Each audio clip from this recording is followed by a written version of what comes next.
صفة الجنة. بسم الله الرحمن الرحيم. الحمد لله رب العالمين، والصلاة والسلام على سيد المرسلين وخاتم النبيين وعلى آله وصحبه ومن اهتدى بهديه واستنى بسنته إلى يوم الدين. أما بعد، تكلمنا في الدرس الماضي عن صفة النار وأهلها، وذكرنا أن الكفار يتبعون معبوداتهم، فعباد الأصنام والأوثان والكواكب والنار والأحجار والأشجار يتبعون معبوداتهم إلى جهنم وبئس المصير.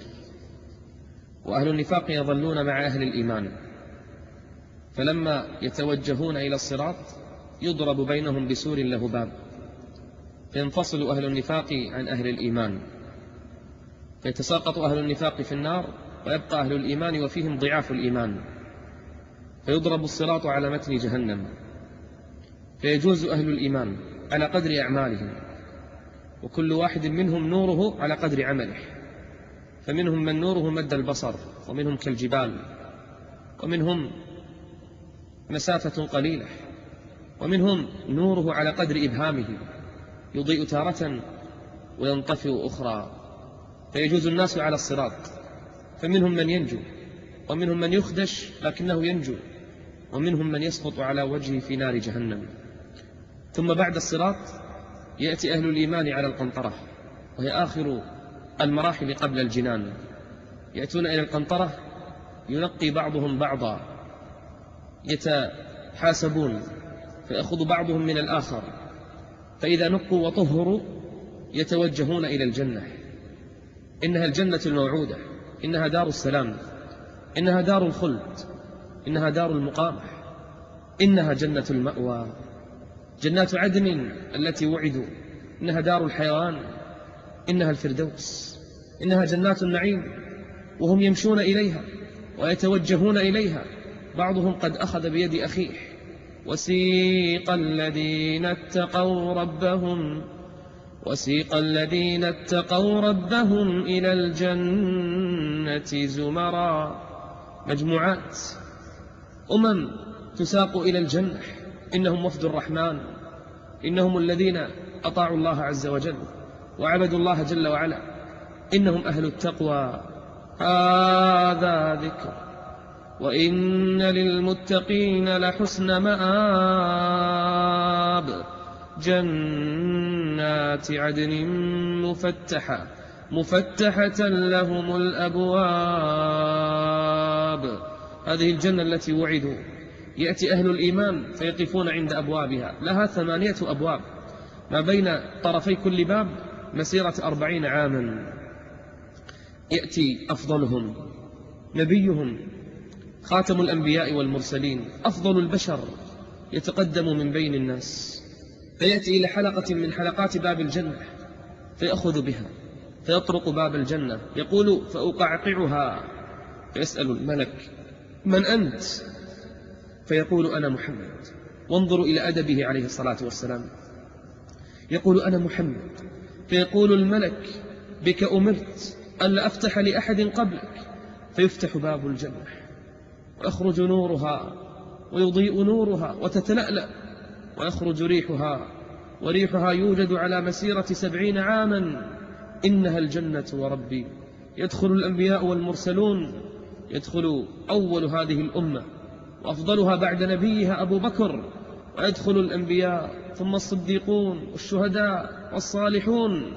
جنات عدن يدخلونها ومن صلح من آبائهم، آباؤك أجدادك إن كانوا صالحين تأخذ بيدهم إلى الجنان، كلكم بعمر واحد وبسن واحدة، سن 30 أو 33 عاما. زوجتك أزواجك إن كانوا صالحين فإنهم معك، ذرياتك أولادك أحفادك إن كانوا صالحين، أقرباؤك. جنات عدن يدخلونها ومن صلح من آبائهم وأزواجهم وذرياتهم، والملائكة يدخلون عليهم من كل باب، سلام عليكم بما صبرتم فنعم عقبى الدار.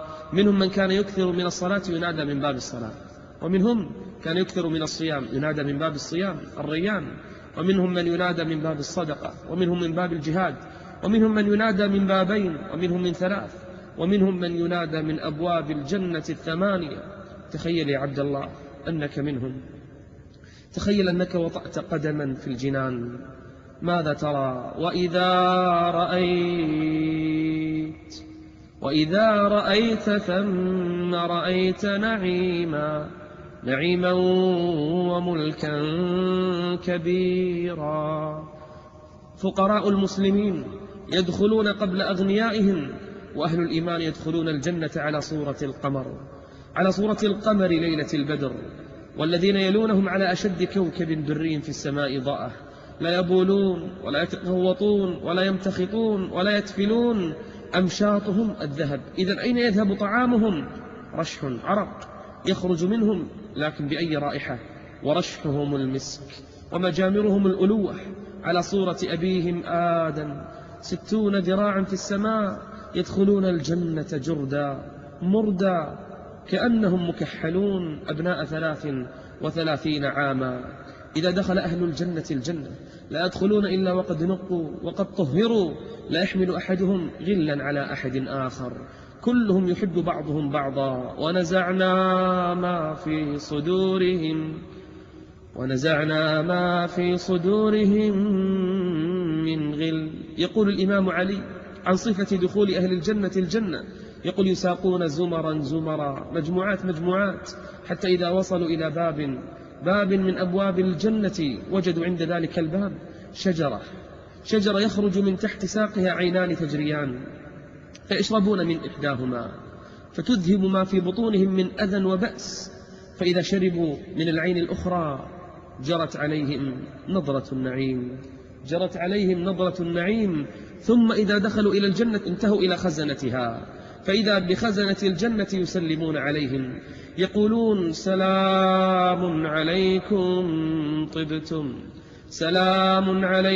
طبتم فادخلوها خالدين. طبتم، سلام عليكم بما صبرتم على قيام الليل، الآن الثمرة. صبرتم على الجهاد، الآن الثمرة. صبرتم على الصلاة، الآن الثمرة. صبرتم على الصيام، صبرتم على بر الوالدين، على طلب العلم، صبرتم على صلة الأرحام، صبرتم على الأمر بالمعروف والنهي عن المنكر، الآن الثمرة. سلام عليكم بما صبرتم. يكمل الإمام علي رضي الله عنه يقول فإذا دخلوا تلقتهم الولدان يطوفون بهم كالحميم جاء من غيبته، كإنسان غائب جاء بعد زمن بعيد، كيف يستقبله أهله وأحبابه. يقول فينطلق. أتعرف يا عبد الله أنك إذا دخلت الجنة تعرف مسكنك في الجنة أكثر مما تعرف مسكنك في الدنيا. يقول فإذا بأحد الغلمان، يقول الإمام علي، ينطلق يركض إلى بعض أزواجه، يذهب إلى من؟ إلى أزواج هذا المؤمن الذي للتو دخل إلى الجنان. ينطلق يبشرهم بأن فلان قد جاء، فتسأله الحور العين وهي تنتظره منذ زمن بعيد، منذ أيام الدنيا تنتظر زوجها الحور، فتسأل هذا الغلام تقول له أأنت رأيته؟ فيقول نعم والله رأيته. فتقوم إحداهن إلى أسكفة بابها تنظر إليه متى يأتي وهذا مسكنه، فإذا به يقترب من مسكنه والحور العين تنتظره. إذا رفع الرجل رأسه يخرج منه نور كالبرق، وإذا طأطأ رأسه ينظر إلى أزواجه وإلى الأكواب الموضوعة وإلى النمارق المصفوفة وإلى الزرابي المبثوثة، فإذا دخل استقبلته الحور العين، فاتكأ في منزله في مسكنه وقصره معها، وقالوا جميعا الحمد لله الذي هدانا لهذا وما كنا لنهتدي لولا أن هدانا الله. إنهم وفد الرحمن